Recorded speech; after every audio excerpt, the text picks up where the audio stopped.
Hello, good morning, everyone. Can you hear me well? Hello, yes, we can hear you. Okay, Yes. perfect. Hello. Yes. Thank Hello, you. so welcome here today's presentation, okay? Um, Today I accompanied by Pablo Mendoza, who's the head of the research and development team. So he will answer your technical questions as well. Please be reminded that you have the ability to activate your microphones, but please keep them closed until the end of the presentation. So as we are a lot of people, we can go after the presentation for the questions and answer gap, okay? Okay, great. Thank you. You're welcome. So I will be starting sharing my screen. Okay.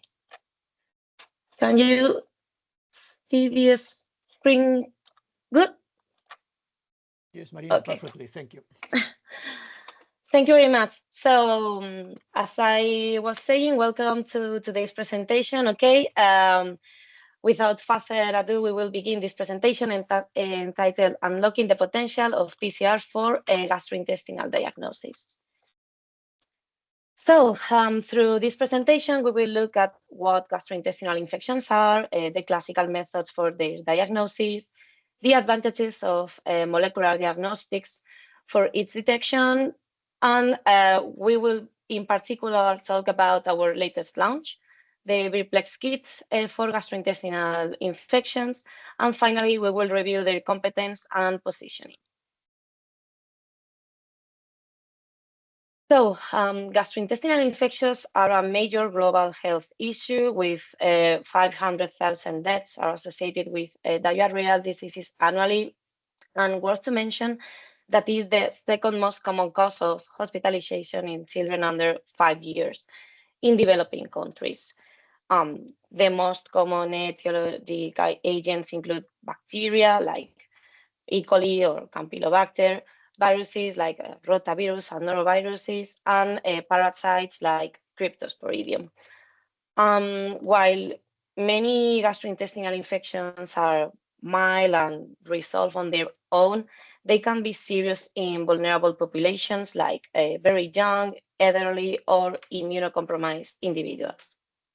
Um, these infections are characterized by abdominal cramps or fever, vomiting, nausea, as you can see in the right corners picture in this slide.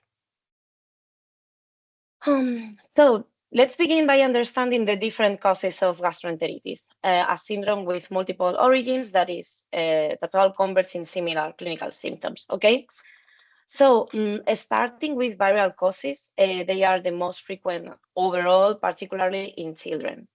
Viruses such as rotavirus, norovirus, astrovirus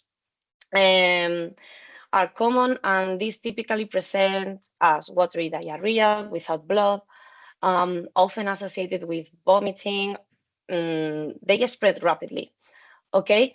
And usually they resolve within 12 to 60 hours.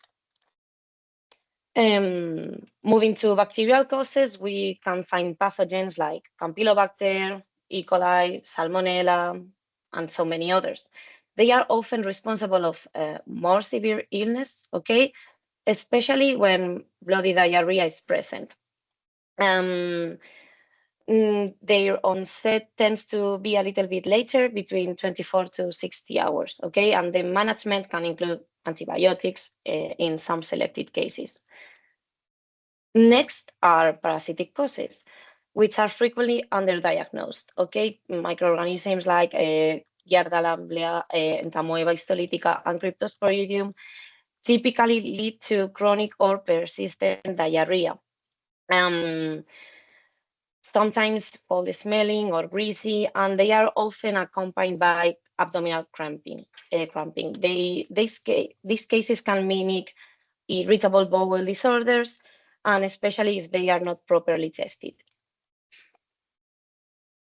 Here, we need to also consider the foodborne intoxication, okay? They are present with similar symptoms, and these include not the microorganism itself, but their toxins from bacteria like Staphylococcus aureus, Bacillus cereus, and Clostridium botulinum. And finally, non-infectious causes like the inflammatory bowel disease, celiac disorders, side effects of medications. So as you can see, this gastroenteritis is a multifactorial condition. We need to take into account the epidemiology and the seasonality as well. Okay, so in developing countries, as we have a poor sanitation, the incidence is really high. Whereas in developed countries, the disease is mainly due to foodborne or nosocomial. But still, it's important to note that 25% of the people in Europe had a gastrointestinal infection past year. So incidence is high, even in developed countries. Regarding seasonality, bacteria are associated with warm months, and viruses are associated with cold months. So, how are gastrointestinal infections diagnosed? So imagine that a patient comes with a gastrointestinal discomfort or symptom like diarrhea, vomiting, etc. The clinician will take a stool sample, okay, and they can perform several analyses like the Helicobacter pylori antigen test, maybe a Clostridium, GDH, or toxins.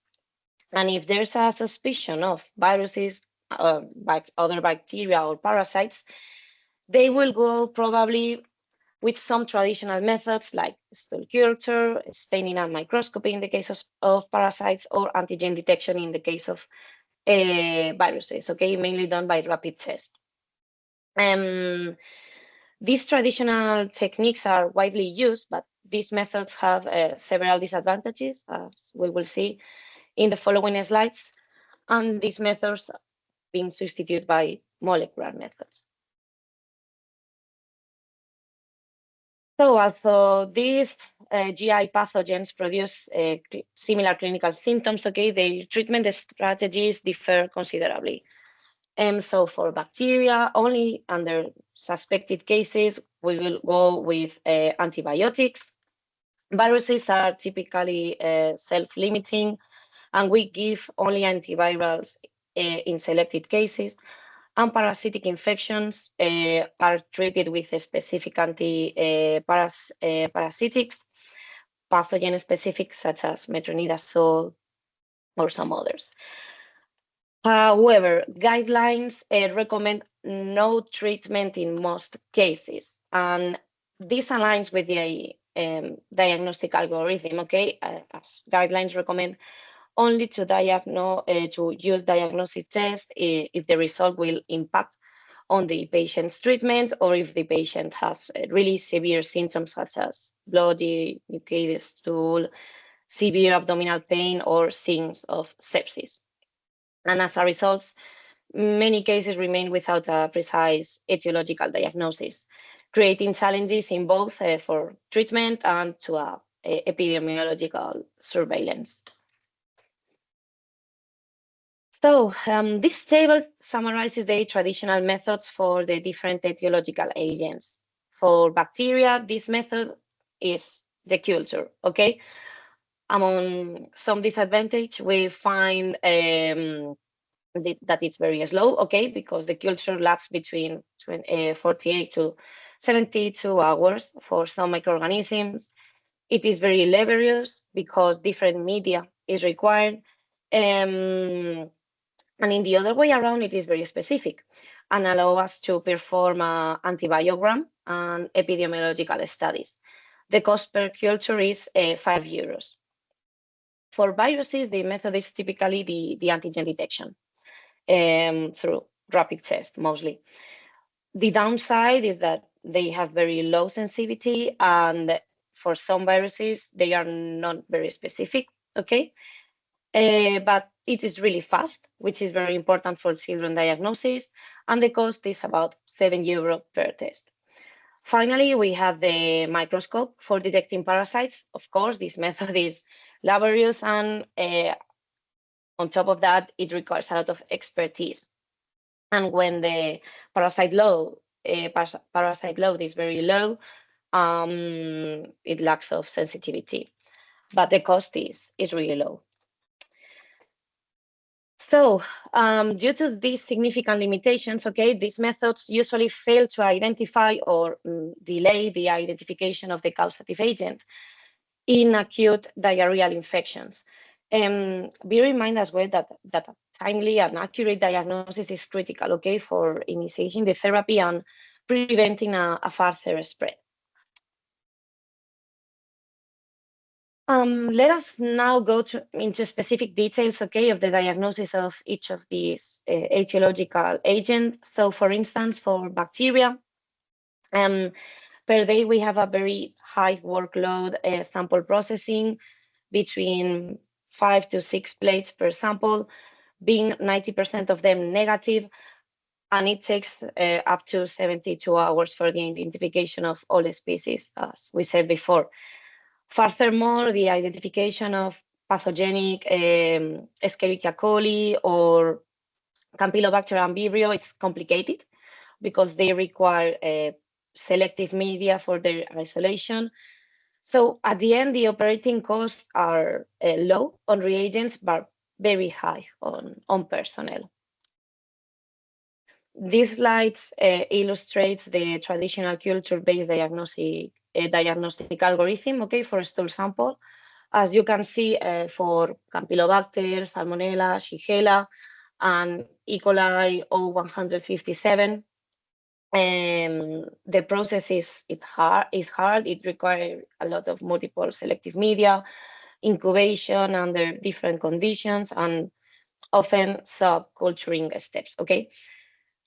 This complexity highlights why molecular methods, which can detect all of these pathogens in a single test within a few hours, are increasingly being adopted in routine in laboratories. When it comes to gastrointestinal viruses, testing is mainly performed in pediatric settings. Okay, in fact, rotaviruses causes more hospital admissions in children over 5 than bacterial infections. In adult, testing is more common during outbreaks, especially due to noroviruses. While rapid tests are available, particularly for rotavirus, their sensitivity is acceptable only when the viral load is high, okay? They are often used as a point of care, but typically they don't impact on treatment or in clinical decisions. The real challenge here is processing a high number of samples with a variable interpretation and a limited reliability of these rapid methods. And importantly, sapovirus, which is a relevant cause of diarrhea, is usually not detected in this rapid test. In this graph here, you can see the cases of gastrointestinal viral infection over a 3-year period. Okay, in the population of autonomous community here in Spain, which is Guipúzcoa, and it's only to show you the most common viruses. Okay, first one being norovirus, followed by rotavirus, sapovirus, astrovirus, and finally adenovirus. Diagnosing gastrointestinal parasites through traditional methods is highly challenging. Okay, the sensitivity drops significantly when the parasite load is low, and the accurate detection relies on highly trained personnel. The process itself is tedious and time-consuming because require concentration techniques, special stains, and meticulous screening. In many cases, samples are even sent to reference labs, which can cause a lot of delays in reporting.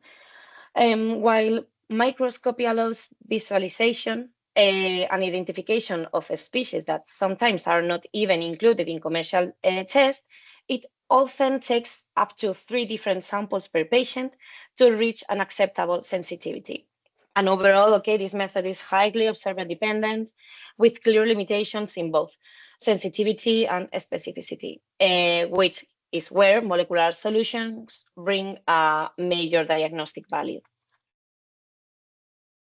So we try to summarize all of that, but as we see, the traditional methods for diagnosis gastrointestinal infections are often slow, labor intensive, and have a limited sensitivity. This is where molecular diagnostics truly make a difference.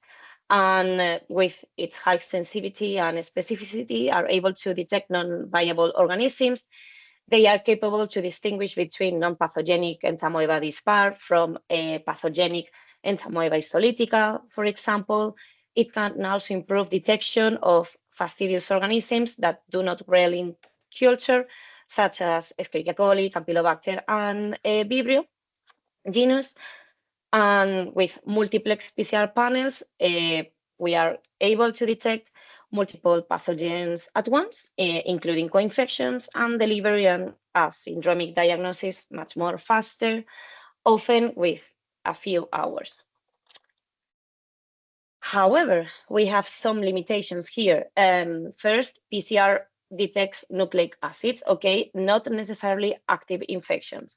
So the results must always be interpreted with the clinical context. Also, unlike culture, PCR do not provide antibiotic susceptibility, meaning that we cannot obtain an antibiogram, which may still be necessary in certain cases. Cost can also be higher, okay? Especially if we need to set up a molecular biology lab. But as well, finally, PCR panels only detect what's specifically included in the panel, okay? So if the pathogen is not targeted, it won't be found. But still, when used appropriately, these trade-offs are, let's say, outweighed by the speed, the sensitivity, and the diagnostic yield the molecular diagnostics provides. And finally, we present this, our newest launch, okay, the gastro panels. We offer 3 different main panels, gastrobacteria, gastrovirus, and gastroparasites. For gastrobacteria, we include 10 different bacteria, being that Salmonella, Yersinia, Enterolytica, Campylobacter genus, and a specific determination of Campylobacter coli and Jejuni, Vibrio genus, Aeromonas, Clostridium difficile toxin B, and a toxicogenic E. coli, Shiga toxin producer E. coli, and the enteroinvasive E. coli and Shigella. For gastrovirus, we detect rotavirus, adenovirus, norovirus, astrovirus, and sapovirus. And for gastroparasites, we detect 3 different parasites, Entamoeba histolytica, Giardia lamblia, and Cryptosporidium. Some common characteristics are that all of them include an internal control. For all of them, the pack size is of 48 tests per kit. The transport, as all of our Birplex kits are at room temperature, and the storage for the PCR kit is refrigerated in the fridge. And for the rest of the components, we will see in the next slide, the packets can be kept at room temperature. So you know that for this type of sample, the composition is very heterogeneous, okay, and that the stool samples contain PCR inhibitors. So for these 3 kits, we include some PCR inhibitor removal, okay, it's like a buffer, and that helps as well with sample disgregation. So once you receive a package and you open the package, you see 3 different components, okay? The first one is the PCR kit that comes lyophilized and with a special master mix for stool testing. The second component are these tubes with the buffer for the PCR inhibitor removal, and then the collection swabs. So our proposal is to follow this specific sample procedure, okay? You will take with the swab a small amount of the stool, and then you mix it with the stool tubes for minimizing this possible inhibition. And then the sample is ready to be extracted, okay? No vortex, centrifugation, or filter is required after our pre-analytical step. But as we know that many times this sample comes in Caribler medium, our Caribler medium is compatible as well with all the kits. But please note that if you are using MaxRat, this is not compatible with direct extraction, okay, from the Caribler medium. If you are using Caribler, you need to seek another alternative extraction method. Okay. Sorry, Yes, Marina, can of you course. repeat this for Caribler? That MaxRat, our extraction instrument, okay, is not compatible with Caribler. So you need to seek another. Okay, so you recommend only your medium, not Well, Caribler. not away. I mean, Caribler can be used as well, but doing a manual extraction or external extraction, but not the MaxRat instrument, because in fact the problem is that the clots are not being absorbed by the pipette in our automated extractor machine. Okay, but it's a problem of the extractor, not of the kits Okay, itself. now it's clear. Like you meant to say, like if we use a Caribler, then we have to find another source of extraction. You cannot do it the extraction maximum. That's it. This is what That's you meant, it. right? Yeah. That's Okay. it. Okay, Yeah. fine. But the rest of the procedure is completely compatible. Okay, and the kits are actually so. Thank you. Thank you. You're welcome. Feel free to interrupt me anytime if you want. Okay. So let's start explaining every kit a little bit more. Okay. For gastrobacteria, is a real-time PCR kit with 2 different master mixes. Okay. And to get all targets done, we need to do a melting curve analysis. So for those who don't know what's a melting curve analysis, okay, so after PCR amplification, the instrument gradually increases the temperature, and during this phase, it measures the fluorescence continuously. After this PCR amplification, the instrument show a melting temperature peak, and this melting analysis allows us basically to differentiate between targets that share the same fluorescent channel. So in the case of the tube A, here we are able to distinguish between Campylobacter genus and Campylobacter coli and jejuni species, okay, through this melting capacity. And in the case of tube B, master mix B, we are able to differentiate between the Shiga toxin producing E. coli and the enterotoxigenic E. coli. You can see it better in this picture, okay? So if we have a peak here in the down right corner, this is the peak for the melting temperature, then it's a positive result of Campylobacter coli or jejuni. And in the case of mix B, this is a positive result of Escherichia coli, toxicogenic. Any questions so far? Okay. Marina, could you repeat the background of the melting, because I'm not familiar with this technique and it was not clear for me. Okay, so after the from the previous slide. Well, yes, actually the melting technique is that after having a PCR amplification, okay, we increase the temperature again, and we still measure the fluorescence in the same channel, okay? So you get 2 different curves for each channel. If you see here, we have a curve for the Texas rod, okay, that will correspond to Campylobacter genus, and we have a second curve here for Campylobacter corresponding to the specific species, coli and jejuni. So let's say that you get a double peak in this sense. And in this way, we are able to distinguish between one target or another. Is it clear more or Okay, less, no, Joaquin? clear. Yeah. No, that's clear. Thank you. Okay. So why did we include these specific targets? Okay, so Campylobacter, Salmonella, and enteropathogenic Escherichia coli are the most frequent causes of bacterial diarrhea. Campylobacter, in 95% of the cases, is Campylobacter jejuni, followed by Campylobacter coli. And other species are also responsible and probably will be underdiagnosed as they are not detected by PCR assays or require special culture conditions. E. coli is part of the normal microbiota, and different variants become pathogenic due to the presence of virulence factors. In this case, enteropathogenic E. coli, enterotoxicogenic, enterohemorrhagic, enteroinvasive, and enteroaggregative E. coli.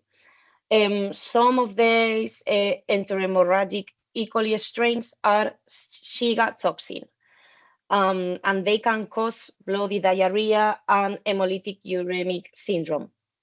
Culture media only isolate a specific strain of this Shiga toxin, okay, the O157, but non-O157 strains are not covered, okay, by culture, and they are only detected by PCR. One important thing is that enteroinvasive E. coli and Shigella are co-detected, okay, because they share the virulence plasmid. So it makes sense to co-detect it. Okay. For gastrovirus real-time PCR, this test is based on reverse transcription and amplification in a single reaction well, allowing the simultaneous detection of specific fragments from norovirus, apovirus, adenovirus, astrovirus, and rotavirus. As before, we use melting curve analysis to differentiate between adenovirus and astrovirus, as you can see here. So if we don't get any curve in the melting, it will be a positive result for adenovirus. And if we get a melting curve, it will be a positive result for astrovirus. Okay, for gastroparasites, real-time PCR is based on reverse transcription and amplification of specific gene fragments from Cryptosporidium, Entamoeba histolytica, and Giardia lamblia in the same reaction well. So we only need one master mix. We do not have any melting curve analysis. It's compatible with 4 DICE qPCR cyclers.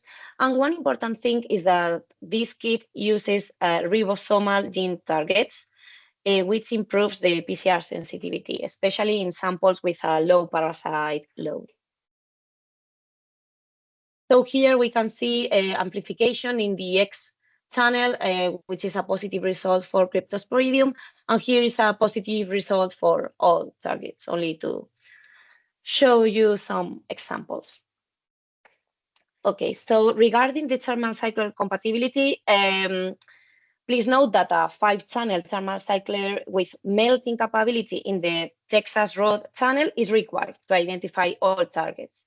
The internal validations in Vircell have been performed using the CFX from Biorad, but other thermal cyclers such as QuantStudio 5 are compatible, although they will not differentiate between astrovirus and adenovirus due to the melting capacity, or between Campylobacter genus or jejuni.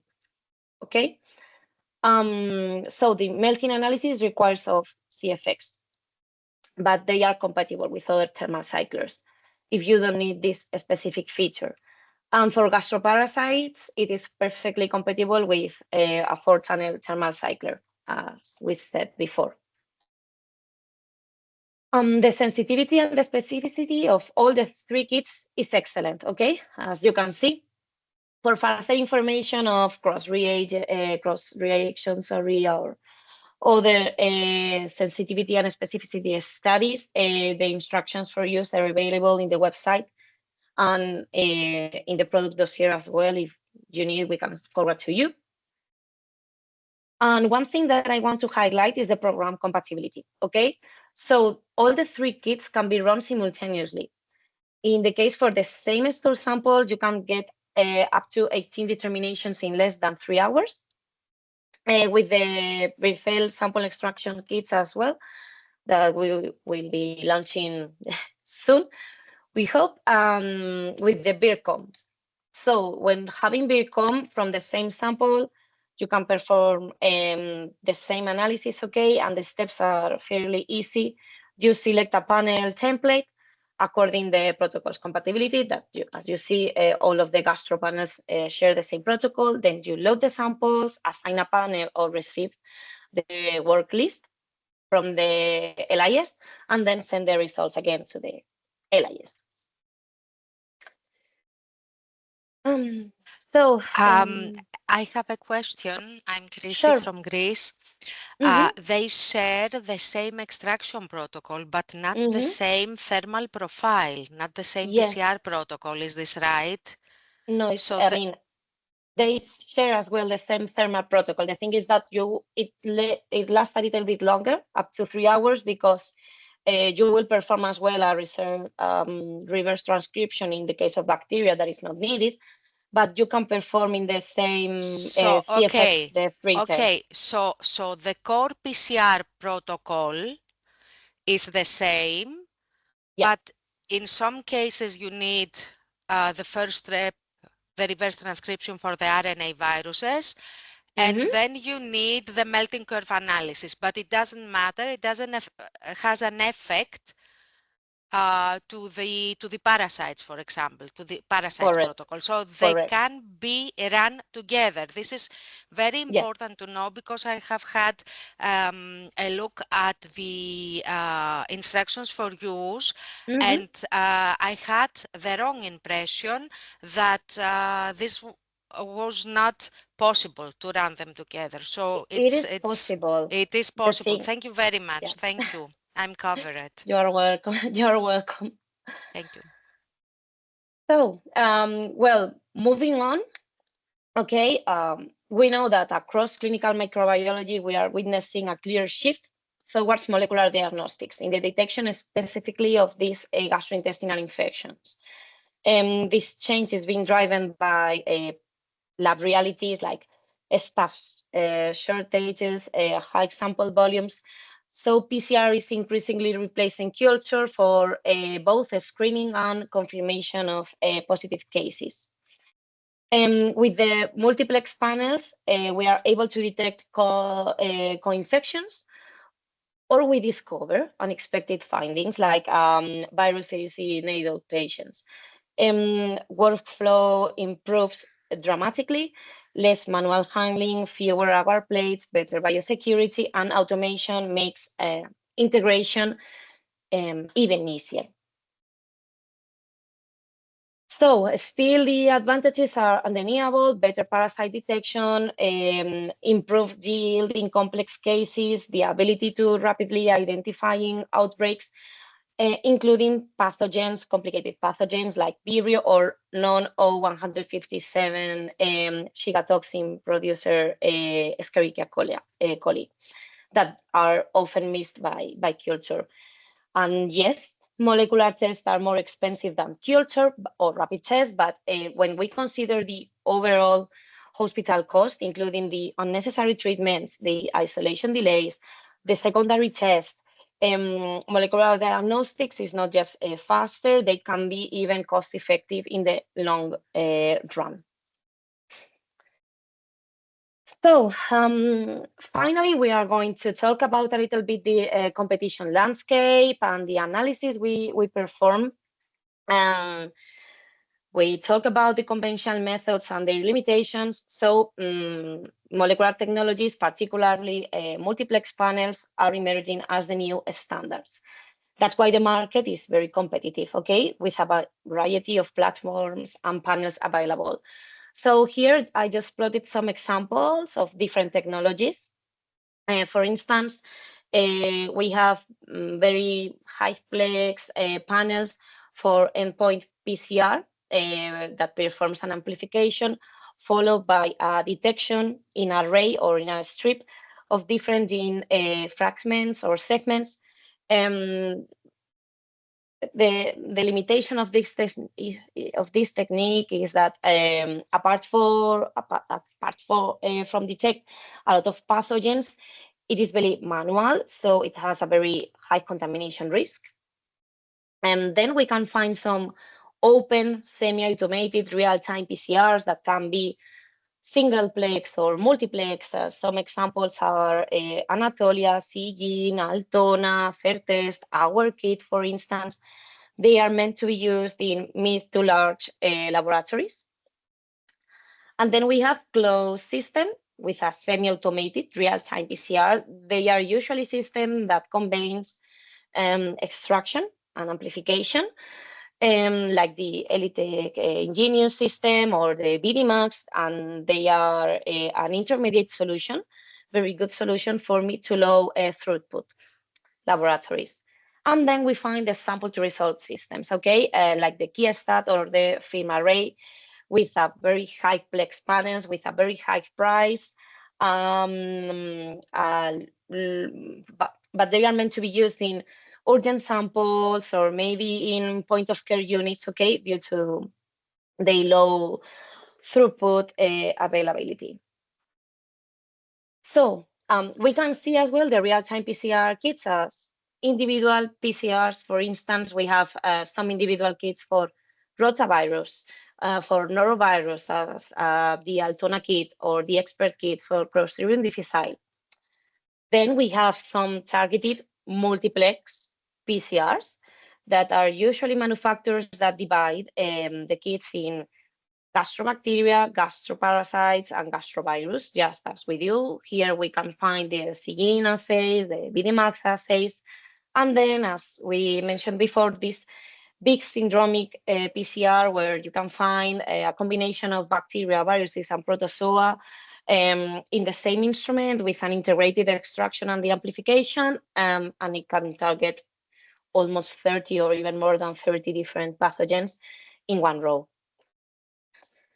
So a key debate today is whether to use broad syndromic panels or a much more focused targeted multiplex PCR. This article from Clinical Infectious Diseases is fairly good and suggests that while syndromic panels detect many pathogens at once and might be useful in some situations like urgency samples or in case of repeated failure therapies, targeted PCR offer a more precise answer when used thoughtfully because they are used according to a specific clinical context. So we saw during the presentation that the symptoms might differ in some of them.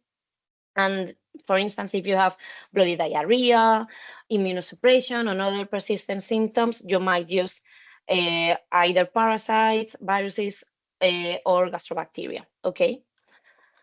But much more important, these targeted panels reduce unnecessary cost, avoiding a broad spectrum detection of irrelevant microorganisms and supporting this antimicrobial stewardship, focusing therapy only when needed, according to diagnostic guidelines. These syndromic panels are costly, as you can see here in the bottom of the graph, and some targeted multiplex assays as Seegene or BDMAX reduce in half the cost. And to be much more specific, I try to plot here direct comparison with the most similar kits to our kit, okay? All of them are like open, semi-automated, real-time, targeted multiplex PCR, okay? So manufacturers, Seegene, Anatolia, Air Biopharm. I invite you to take a look into this first feature, okay? Some manufacturers like Altona, Air Biopharm, Anatolia rely on third parties for this sample pre-treatment, that is always recommended in order to avoid PCR inhibitors of stool samples. And this increased the cost. Then regarding the number of microorganisms, we are more or less equal. And for tubes per sample, we are able to reduce the amount of tubes per samples thanks to the melting curve analysis that is not used in other manufacturers. And as well the price, okay? We believe that we have a very competitive price with the pre-treatment included and with our own proprietary extraction kits that are coming really soon. We will try to be even more aggressive.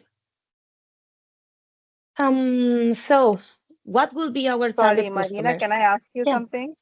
sure. Marina, can comparison study with gastro luminex disorin? Mm-hmm. How do you position yours like Versal gastro panel with luminex gastro panel? Yeah, well, though that specific assay is much more, let's say, syndromic, as you can see here, okay? They have a higher price. They are not meant to be for high volumes itself, okay? Because they are much more manual as well. Okay, they need to perform, if I'm not wrong, similar to an array from TrueMark.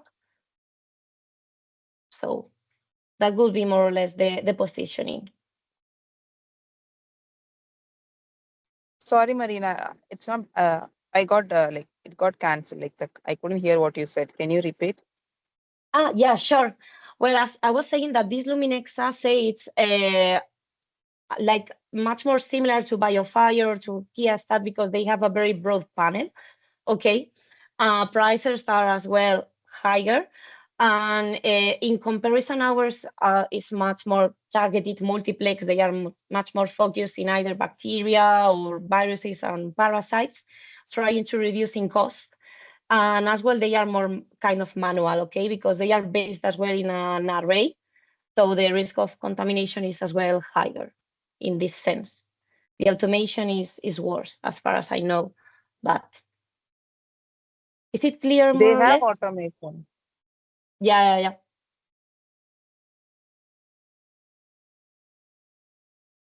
Okay, fine. Thank you, Marina. You're welcome.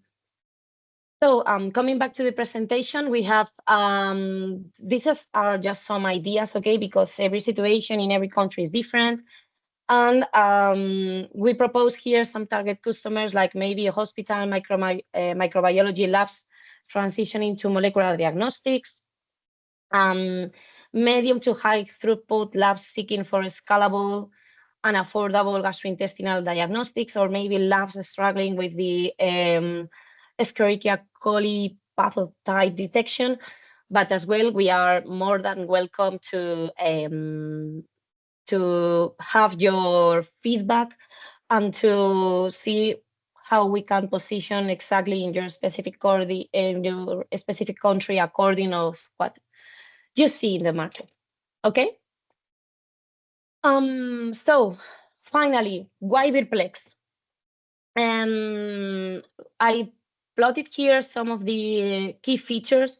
The first one, and one that for me is very important, is that you get up to 18 different results in less than 3 hours for the same sample, okay, due to the common PCR amplification program, the controls and the reagents, including the inclusion of the sample processing, the compatibility with the standard equipment, and the possibility of automation with interpretation software available, and of course the panel. Okay, we included a very good panel of bacteria, including Clostridium difficile that is not always included, viruses, and the specific determination of Campylobacter coli and Jejuni.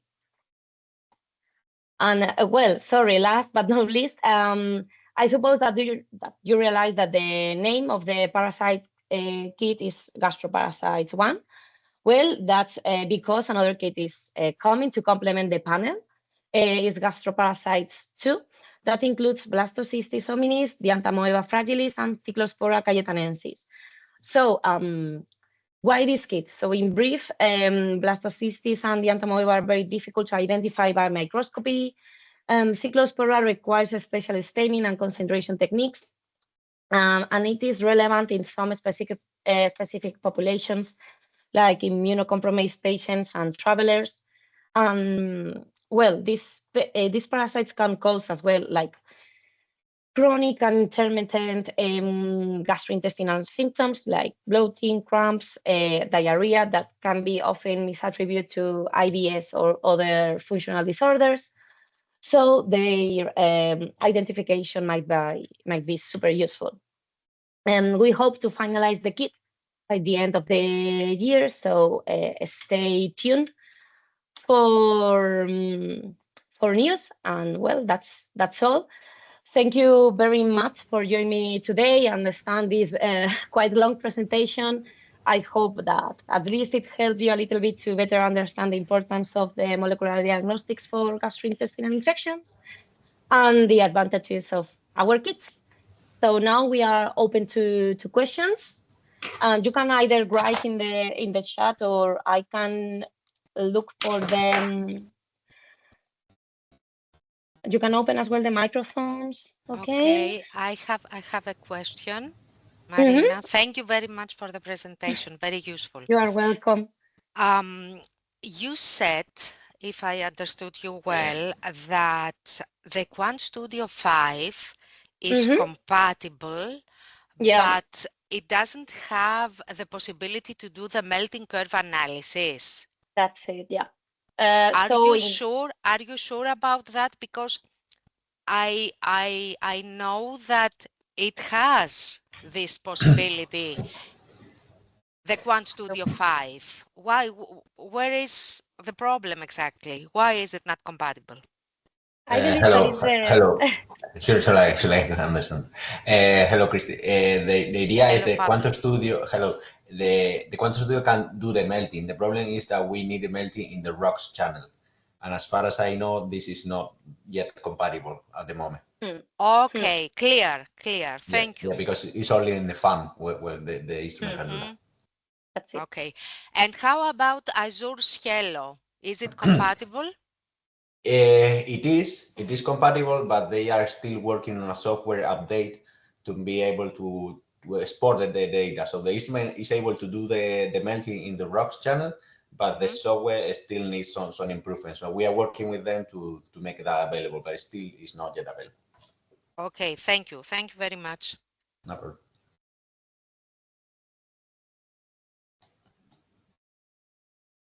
Any other questions so far? Hi, Marina. This is Vasilis from Varelas. Hello, Vasilis. How are you doing? Hi, fine. I have a question. You, first of all, thank you for the presentation. You had a slide that you had put up all the, let's say, competitors out there. I would like to know what are our strong points against competition, against Syngene, against, I don't know, Certest. So are there any differentiation points in terms of parasite or virus or bacteria numbers that we identify? Do we go at a lower price? I mean, what are our strong points and differentiation points against competition? Yeah, well, compared to Syngene, for instance, we know that their prices depend on the panel, okay? But they are around 10 euro per panel, and between 7, 12, it really depends. So we believe that our price is fairly competitive. And as well, please bear in mind this sample pretreatment, okay? Because labs are seeking an external pretreatment to avoid the stool inhibitors for the PCR.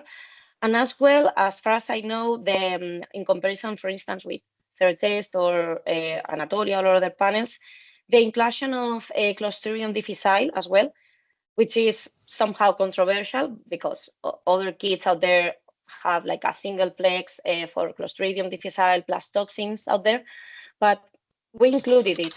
So we are competitive in that sense. As well, the specific determination of Campylobacter coli and jejuni. This is something that, for instance, I believe Sigyn do not have. They only detect the genus of Campylobacter. So these are some of the strengths.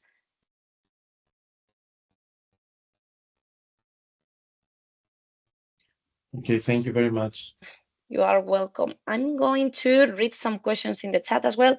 Can samples in carrier medium use the... No, actually, when you receive samples in carrier medium, I believe that it's indicated that you do not use our sample pre-treatment, okay?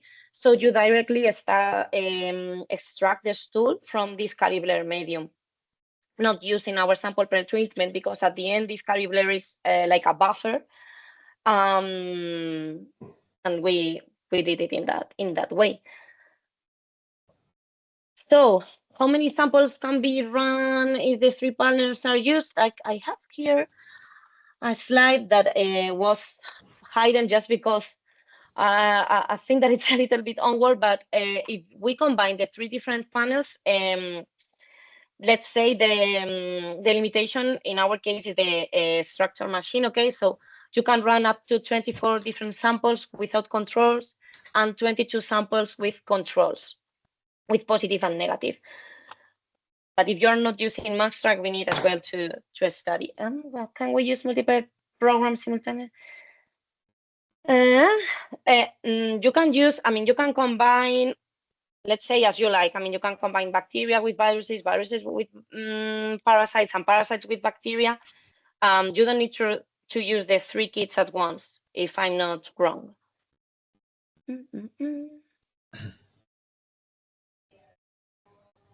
Okay.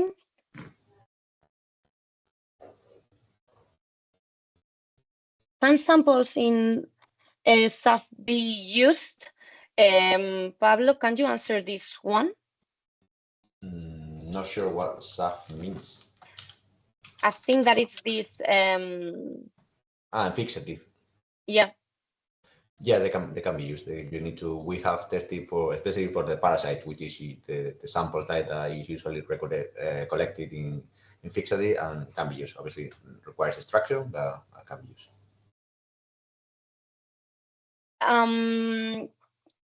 Okay, Cambridge Press will be competitive. Yes, well, actually, as I was saying as well, we have prices for some regions from Sigyn, and we are competitive with those. We try to, and always just let us know what are your needs, what is your market price, and we will try, of course, to adapt in that sense. Between the panel, if yes, how I will differentiate between the panel, drugs, FAM. For that, you will need to have our BIRCOM software, if I'm not wrong, as well, right, Pablo? And in that sense, it will let you know where you place the specific test, and then to analyze the curves automatically is way more easier. Yeah, the software helps a lot with the analysis. So yeah, that's it. You run the PCR and then export the data, and the software will do all the analysis, which is fairly simple. Instead for the rocks, which is looking at the melting, which is specific temperature. I have an additional question, Marina and Sure. Pablo, with regards to the bacteria pathogens detected. So I understand we can detect E. coli, STEC, so Shigella toxin E. coli, but we cannot differentiate which Shigella toxin pathogen it is. So we don't identify specifically the O157 E. coli. Is this right? Yes, that's right. Yeah, We detect both STX1 and 2 in the same channels, and there's no way to detect specifically that one. We will detect as a generic. And is it important to specifically detect this strain, or is it not important because the treatment, for example, will be the same? So does the information that we have from our kit, is it enough to give it to the clinician? Or I think is, yeah. I think so. I think detecting the generically STEC, which is the Shigella toxin E. coli, is what is important. Then once you have that, if you want to go into detail to know what is the serotype, you may have a special PCR for that. But the idea is then the known O157 is the which are usually missed. So with these kits, you can get all of them. Okay, so it is not missed, it is No. detected, but Yeah. not Not very differentiated. specifically. Yeah, Exactly. Not Not so. differentiated. okay. Yeah. Thank you, because this is very important, because other competitors have this differentiation. Yeah. So Yeah, it is important to know if it is if we miss something or not, and I understand we do not. Thank you. No. Yeah. Yeah.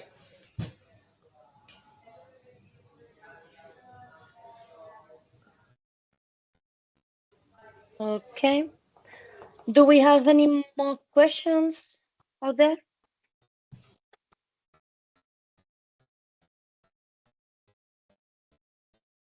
Okay, so in that Marina, case, can you share? Sorry, Marina, can you no, share your presentation? yeah, sure. We will share both the recording, the presentation, and everything together maybe tomorrow in a campaign. Okay, so then you can check for everything, and I invite you as well to check the product dossier where much more detailed competition analysis and positioning is done there. I can attach it to the campaign as well for your information. And thank you very much for joining us today. We will be delighted to answer further questions through email. I know that all of you have our email, so hoping you a very nice day and see you really soon. Thank you very much, Marina. Bye bye. Goodbye. Bye. Bye. Bye. Thanks, Marina.